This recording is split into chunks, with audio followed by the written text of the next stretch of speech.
Jake Paul said, I don't roll with Tate. I'd love to knock his ass out. He said something like that. Yeah. But then he said, but what I do support is, free speech. But then his brother said something else. His brother said, the shit that Andrew Tate says will have a ripple effect much more dangerous than you can imagine because his narrative is truly hateful. His rhetoric has extreme negative energy in it, and it will affect impressionable young people that won't show for years from now, and it's dangerous. Now, this is what he says. When you hear the people that support and don't support you, how do you process that? So first things first, I want to make it very, very clear that Logan Paul is absolutely and utterly a tool of the Matrix. He's a bought and sold individual with no soul. He doesn't stand up for anything, and he doesn't mean anything he says. He gets pieces of paper from Susan or whoever else telling him what he's allowed to say on his channel to retain it. You believe that? 100%. Not only do I believe it, he's proved it himself. He will flip-flop on any issue. He can be bought and sold. The dude's a bitch.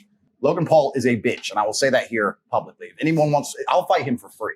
The guy's an idiot. No money needed to fight Logan Paul. Logan Paul doesn't believe in any of the things he says. Logan Paul is a man. If you ever were unfortunate enough to consume his content, I get sent clips of it all the time by people mocking him.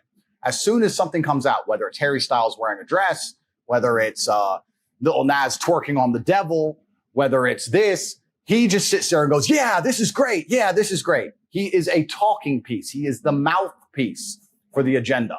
The people have come along, people who are trying to force a narrative, and they said, look, we need to have some degree of control over the exact demographic that Tate has control over. We're going to use Logan Paul and attempt to use him. And he sits there and just purports the bullshit points of view that the whole Hollywood establishment want him to purport. He doesn't believe in the things he said.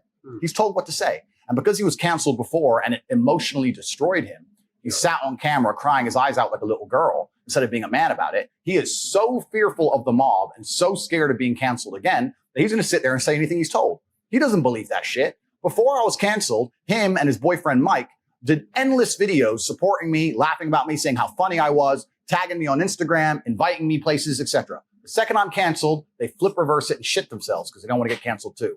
They are children. That's all they are. So Logan Paul's a bitch.